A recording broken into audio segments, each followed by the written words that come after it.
Bwana Yesu asifiwe. Habari za siku ya leo.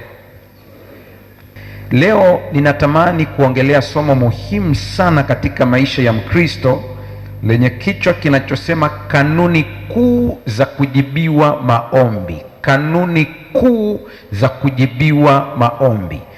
Kabla ya kwanza niseme hili, na kushauri kama unaandika uwe bize kuandika zaidi, ili ukifika nyumbani ndipo utasoma haya mafungu, kwa sababu nitakwenda kwa haraka na nimeyaandika mafungu ili na mimi nisitumie muda mwingi kufungua, ili tuweze kupata kile ambacho kimekusudiwa. Haleluya.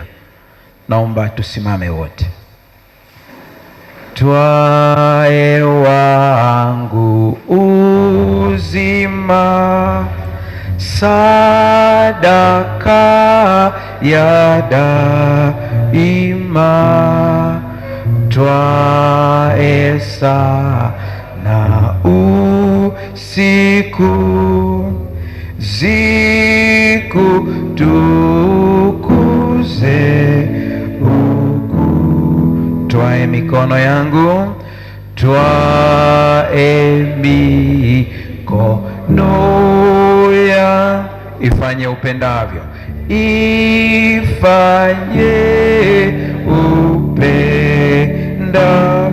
Twae yangu miguu, twae ya miguu, kwa uongozi wako tu, kwa uongozi wako tu.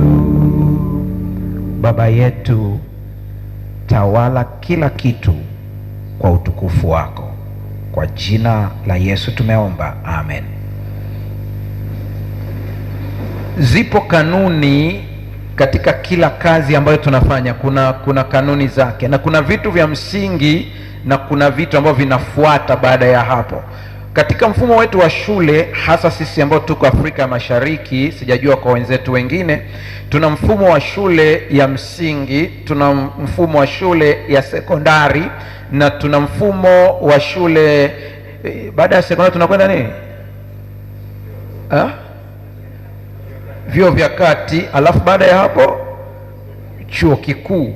Sasa kwa upande wa Kiswahili, kwa upande huu sasa, Watanzania huwa tunaringa sana kwamba tunajua Kiswahili, lakini kwa hapa kidogo Wakenya wametuzidi. Wao shule za sekondari wakaondoa neno la Kiingereza kabisa, hawakupenda litumike kabisa, wakatumia Kiswahili moja kwa moja, wakaita shule ya upili. Habari ya kwako? Wako sahihi kweli kweli, maana unatoka ya kwanza alafu unakuja ya upili. Sasa sikia, katika shule ya upili au ya sekondari, huwezi kusoma shule ya upili kama hujasoma shule ya msingi. Tuko sawa? Tuko sawa? Huwezi ukamwelewa mwalimu wa sekondari kama mwalimu wa darasa la kwanza hukumwelewa. Vivyo hivyo katika masuala ya maombi, kuna watu ambao wanakimbilia chuo kikuu wakati hawajamaliza shule ya msingi. Sasa wanapoanza kugongana na kuto kupata majibu, wanaanza kumlaumu Mungu, wakidhani makosa ni ya Mungu, kumbe makosa ni ya mwanafunzi. Kama huyu mwanafunzi angelijua kwamba kuna vitu vya msingi vya kwanza navyo kwanza, kabla sijaruka kwenda sehemu nyingine, angeona kuna hali fulani ya wepesi katika maisha yake ya kiroho. Ndio sababu unakuta wanafunzi wa Yesu wanapomwona Yesu akiomba, badala ya kumwambia Yesu nifundishe kutembea juu ya maji, Yesu nifundishe kutenda miujiza, Yesu nifundishe namna unavyoweza ukabadilisha ugali sima moja zikatoka 20,000, maana Yesu alikuwa anafanya yote haya, nifundishe haya. Badala ya kuomba kufundishwa hayo, nifundishe namna ya kutakasa wenye ukoma, nifundishe namna ya kuvua samaki mwenye dola. Wakasema tufundishe kuomba. Kwa nini? Wamegundua kuna mahali kuna udhaifu. Nadhani ni Luka kama sijakosea, katika wanafunzi wa Yesu, nadhani ni Luka ambaye katika uandishi wake anasema siku moja wakati Yesu akiomba, mmoja wa wanafunzi wake akamwambia, Bwana, tufundishe kuomba. Ni kwa nini? waligundua kwamba yeye akiomba kuna utofauti na wao wakiomba. Unajua, kama wewe ni mkweli mbele za Mungu, hutaki kuwa mnafiki, kuna saa unaweza kumwambia Mungu au una upendeleo.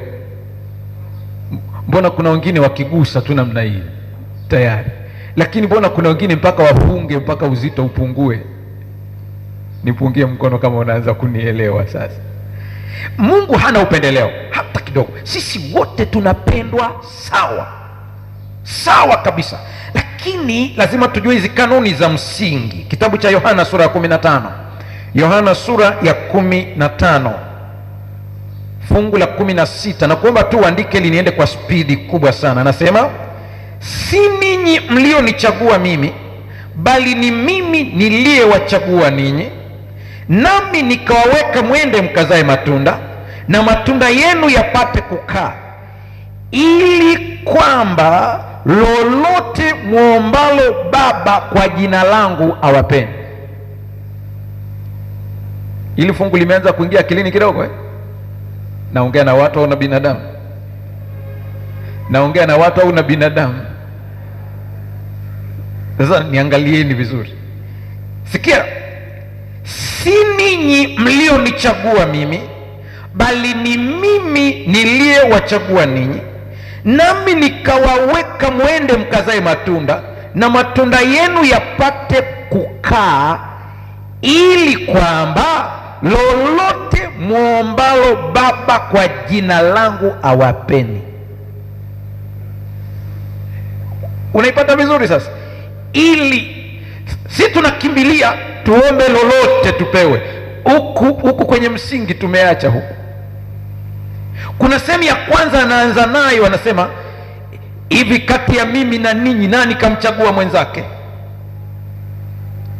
Maana kuna saa unaweza ukadhani kwamba wewe ndio umenichagua mimi, na kweli kuna saa tunasema mchague Yesu kwa Bwana na Mwokozi wa maisha yako. Yesu anasema hakuna, huwezi kunichagua mimi, ndio nimekuchagua wewe. Haleluya! Inakuchanganya kidogo Nikukumbushe maandiko haya, hakuna awezaye kuja kwangu asipojaliwa na Baba. Kwa lugha rahisi, ukiona sasa hivi uko hapa ulipo wewe sasa hivi hapa na umekuja kwenye ibada, sio ujanja wako, ulishushiwa hiyo neema ya Roho Mtakatifu ukakumbuka kuja kwenye ibada. Haleluya! Ndio anakuambia sio wewe hujawahi kunichagua wewe hata siku moja, ila mimi ndio niliamua kukuchagua wewe. Alafu napokuchagua kuna kitu kinafuata, anasema nami nikakuweka wewe. Neno nikakuweka katika lugha ya Kiunani limetumika likiwa linamaanisha nami nikakupanda. Anatumia mfano wa mtu ambaye anakwenda kuchukua mti mahala fulani, anakuja anaupanda ili auhudumie akiwa na lengo la kupata kitu.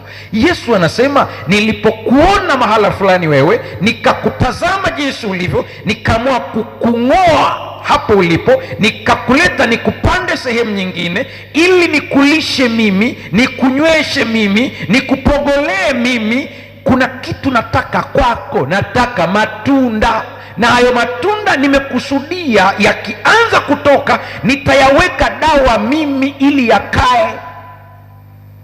Na hayo matunda yatakapokaa, utakapozaa na matunda yakakaa, hapo ndipo sasa nakuambia omba chochote utapata. Haleluya! Naomba Roho Mtakatifu atusaidie kuelewa kanuni ya kwanza. Kanuni namba 1, andika: tambua kuwa ulichaguliwa na Yesu. Haleluya! Tambua kuwa ulichaguliwa na nani? Namaanisha nini hapa? Naongea na watu ambao mmekuja kanisani, mmekwazika katika Ukristo. Ndio naongea na ninyi kidogo. Naongea na mtu ambaye alipokuja kanisani alikuja katika sura ambayo alitaraji atakuta Bwana asifiwe, Yesu ni mwema, akatarajia atakuta watu watakatifu wote humu ndani, lakini alipokuja akakwazwa mpaka anafikiria kuliacha kanisa. Na kukumbusha, ulichaguliwa na Yesu, sio mzee wa kanisa. Haleluya! Ulichaguliwa na Yesu, sio mchungaji. Ulichaguliwa na Yesu, sio shemasi. Yaani kana kwamba Yesu anasema hivi, wewe unapogoma kwenda kanisani kwa sababu ulikwazwa na mtu, na mimi nakuuliza, alikuchagua wewe au mimi ndiye niliyekuchagua? Yesu anaambia wanafunzi wake, sio ninyi hata siku moja, hamuhusiki kwenye hili, hamuhusiki. Ni mimi asilimia zote niliwaona, nikaamua kuwachagua. Ndio sababu nenda kaangalie anapowachagua wanafunzi wake katika Biblia kote, huwezi kukuta wanafunzi wanaojipeleka kwa Yesu. Sikiliza hii kusaidie, wote waliojipeleka kwa Yesu aliwakataa. Kama unabisha kaangalia Biblia yako vizuri. Biblia inasema mmoja akamfuata akamwambia, Bwana, nahitaji nikufuate. Akamwambia, wewe unataka twende sasa? Sema, lakini nipe ruhusa nikazike mama yangu. Akasema, acha wafu wazikane wenyewe, wewe unifai. Unaanza kuelewa sasa kidogo eh? Kila aliyejipeleka Yesu alimkataa. Mwingine akasema, nataka nije kwako nionyeshe unakaa wapi. Yaani kwa lugha nyingine, nataka nielewe mazingira ya nyumbani kwako. Tutakula, kuna pilau, kuna nyumba yako ikoje, status yako. Maana zama zile status ya mtu inapimwa kwa nyumba, inapimwa kwa mavazi, inapimwa kwa pete. Ndio maana kwenye Yakobo anawaonya, anawaambia, ninyi mkimwona mtu amekuja amevaa pete ya dhahabu, mnamwambia njoo kae siti za mbele. Ilikuwa ni status. Tuambie unakaa wapi? Yesu akamtazama yule mtu, yaani kana kwamba anamwambia, unadhani na maisha mazuri kama unavyoishi wewe? Ngoja nikwambie, ninapokaa mbweha wana mapango yao, ila mwana wa Adamu hata sehemu ya kuweka kichwa chake hivi hana. Twende basi, nenda endelea, hiyo safari sitaki. Siku nyingine wakamfuata wengi, kundi kubwa. Ndugu zangu, kumfuata Yesu kama hujajaliwa na Roho huwezi. Nataka itusaidie kuvua kale ka kiburi ka kujiona wewe ni bora kuliko mtu mwingine. Kundi kubwa likamfuata, watu wamejaa namna hii. Yesu amesimama anafundisha, wanashangilia, wanafurahia, masomo ni matamu. Hata sisi tukisikia Biblia ikiongelea maeneo yale ambayo tunayataka, yale mazuri yanayotutia moyo, tunasema amina. Lakini saa ikija kama upanga tunafanya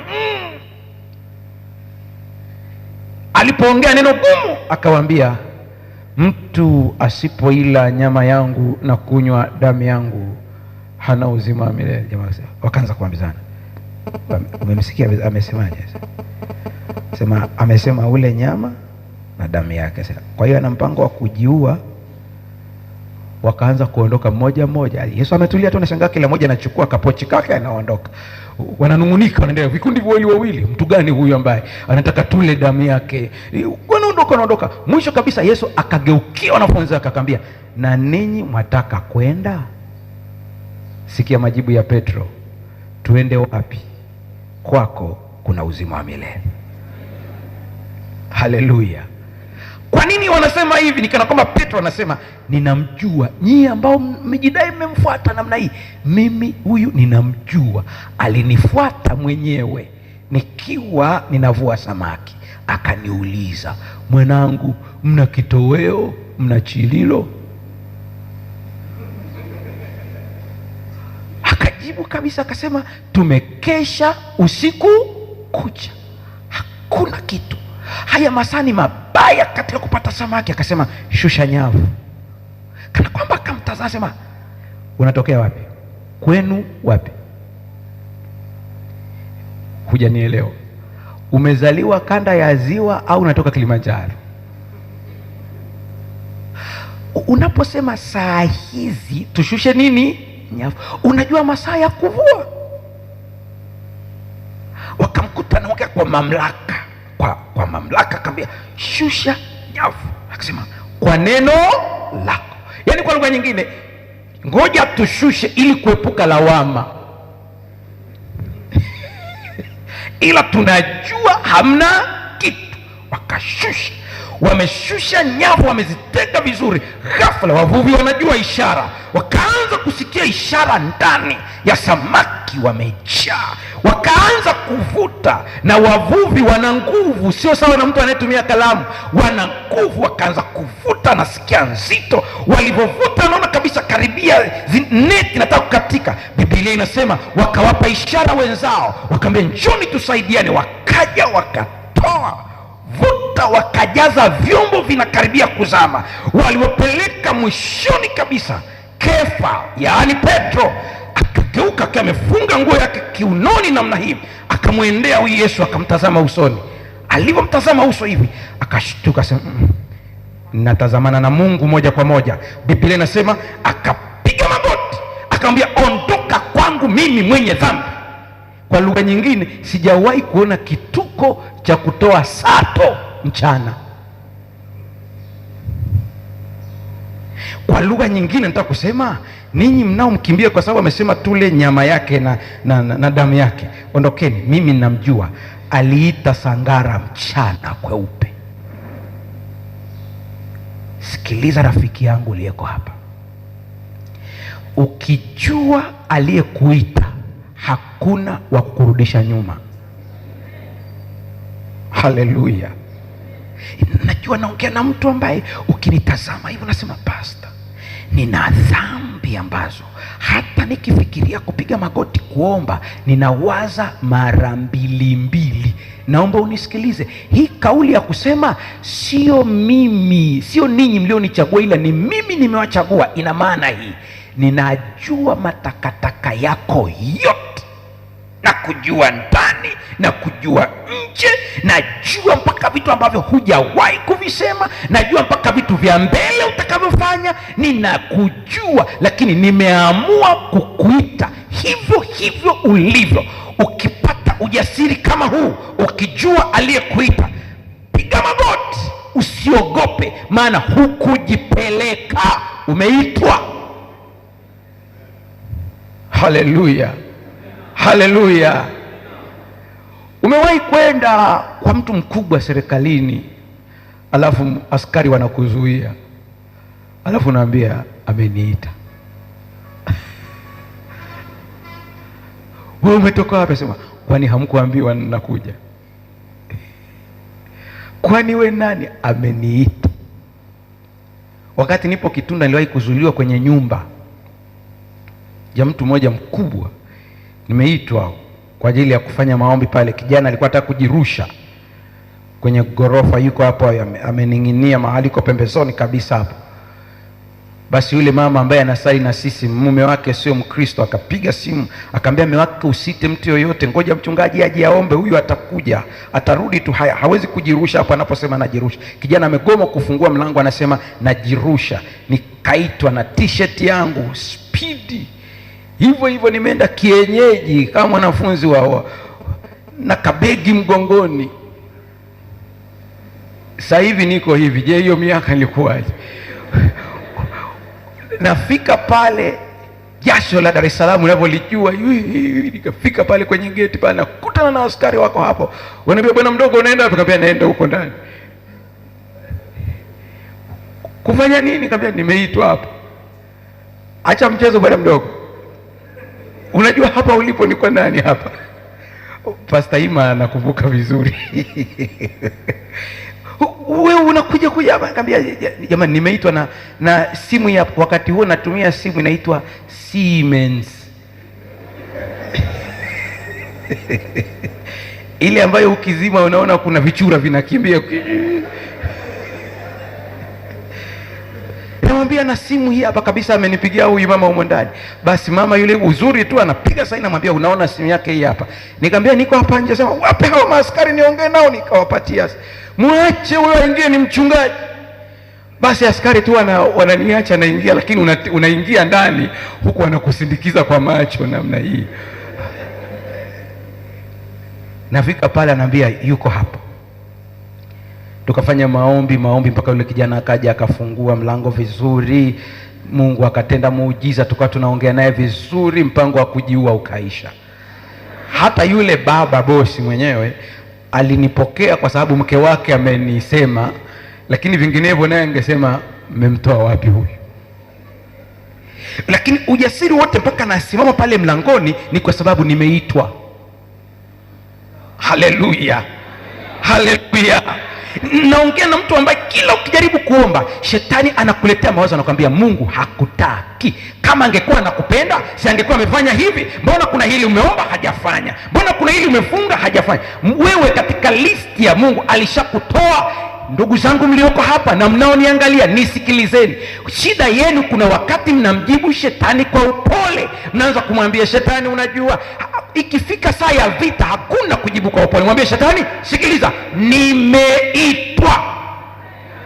Akisikia hiyo atafunga mkia wake, anajua huyu ameitwa. Na kuitwa kwetu ni kwa neema. Mtu awaye yote asije akajisifu, ni kwa neema. Kanuni ya pili, kabla ya kuomba uizingatie hii. Amekutuma ukazae matunda, na akikutuma lazima akuwezeshe. Yaani huwezi kumwambia mtu nenda sokoni ukanunue maembe na hujampa hela. Tuko sawa sawa? Yesu akikutuma anakuwezesha. Sasa sikia, mara nyingi tunapoongelea habari ya kuzaa matunda, Wakristo walio wengi sana wanakimbilia kwenye kuhubiri Injili, kuongoa roho. Sema, nimebatiza watu wangapi? Sasa 20. Hayo ni matunda ya Bwana hayo. Hongera, na umezaa matunda. Sio hiyo. Matunda yapo kwenye Wagalatia 5:22. Haleluya, yako hapo, mnayakumbuka vizuri. Kwa maana tunda la Roho ni nini? Upendo. Hayo yote unayojua, uvumilivu, utu wema, fadhili, vitu vingi. Anasema akikuita sasa, Yesu Kristo anapokuita sasa, anakuambia nataka nikupande kwangu, nikupe uwezo wa kuzaa matunda. Kwa nini hivi? Nakuwa ni vitu vya kwanza kabisa. Kama ukaomba chochote na ukiwa hujawa mtu anayezaa matunda, utatumia vibaya nguvu ya maombi.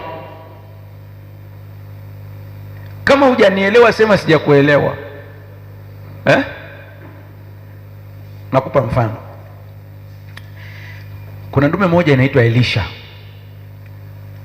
Ile ni namba nyingine kabisa. Yule bwana mwacha hivyo alivyo, tutaelewa vizuri tukifika mbinguni. Akamwona Elia, akamtazama yule baba, akasema baba ana nguvu, lakini kwa kizazi hiki tunataka mara ngapi? Mara 2. Akamwambia mzee, ukiondoka nataka hizi nguvu zako mara 2. Akamwambia umeomba jambo kubwa sana, lakini masharti yafuatayo. Ukiniona nikichukuliwa, umepata. Ndio maana Elisha wakati yuko na Elia, hata kama apite nyoka hamwangalii. Hata mwambie Elisha, hey, simba huyo hapo, akae tu, nataka nimuone huyu mzee akifanya nini.